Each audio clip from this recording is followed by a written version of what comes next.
অবশেষে 2 সপ্তাহের জন্য যুদ্ধবিরতিতে সম্মত হয়েছে যুক্তরাষ্ট্র ও ইরান। এক্ষেত্রে ইরানের 10 দফা পরিকল্পনা মেনে নিয়েছে যুক্তরাষ্ট্র, আর শর্ত সাপেক্ষে হরমুজ প্রণালী ব্যবহারের অনুমতি দিয়েছে তেহরান। দুপক্ষের এই যুদ্ধবিরতি আলোচনায় মধ্যস্থতা করেছে পাকিস্তান। এ বিষয়ে আগামী শুক্রবার ইসলামাবাদে আলোচনা শুরু হবে।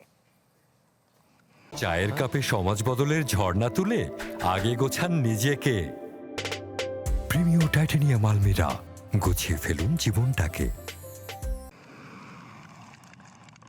রুদ্ধশ্বাস কয়েক ঘন্টার পর যেন বিশ্বে এলো খানিকটা স্বস্তির বার্তা। ইরানকে দেয়া ডেডলাইনের মাত্র 10 মিনিট আগে ওয়াশিংটন তেহরানের মধ্যে যুদ্ধবিরতির খবর এলো পাকিস্তানের প্রধানমন্ত্রী শাহবাজ শরীফের তরফ থেকে।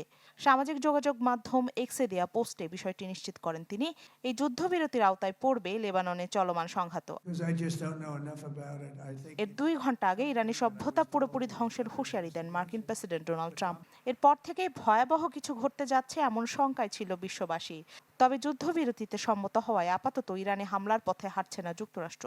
ট্রুথ সোশ্যালে দেওয়া পোস্টে মার্কিন প্রেসিডেন্ট ডোনাল্ড ট্রাম্প জানান, পাকিস্তানের প্রধানমন্ত্রী শাহবাজ শরীফ ও সেনাপ্রধান জেনারেল আসিফ মুনিরের বিশেষ অনুরোধে ইরানের উপর হামলা 2 সপ্তাহের জন্য স্থগিতে সম্মত হয়েছেন তিনি। বিনিময়ে হরমুজ প্রণালী পুরোপুরি খুলে দেবে ইরান। এছাড়া তেহরানের প্রস্তাবিত 10 দফাকে আলোচনার কার্যকর ভিত্তি হিসেবে উল্লেখ করেন তিনি। ইরানের সশস্ত্র বাহিনীর সমন্বয়ের মাধ্যমে গুরুত্বপূর্ণ জলপথটি দিয়ে আগামী 2 সপ্তাহ নিরাপদে জাহাজ চলাচল করতে পারবে জানিয়েছেন দেশটির পররাষ্ট্রমন্ত্রী আব্বাস আরাকচি। এ বিষয়ে শুক্রবার পাকিস্তানের রাজধানী ইসলামাবাদে শুরু হবে আলোচনা। তবে দুই পক্ষের প্রতিনিধিরা সরাসরি এতে অংশ নেবেন কিনা তা এখনো অনিশ্চিত। এর আগে হরমুজ প্রণালী খুলে না দিলে ইরানি সভ্যতা ধ্বংসের মতো কঠোর হুঁশিয়ারি দেন মার্কিন প্রেসিডেন্ট। তার এই ভয়াবহ হুমকিতে বিশ্বে ওঠে সমালোচনার ঝড়। ট্রাম্পের এমন মন্তব্যের জেরে তাকে অভিশংসিত করে ক্ষমতা থেকে অপসারণের দাবিও জানান বেশ কয়েকজন ডেমোক্র্যাট নেতা।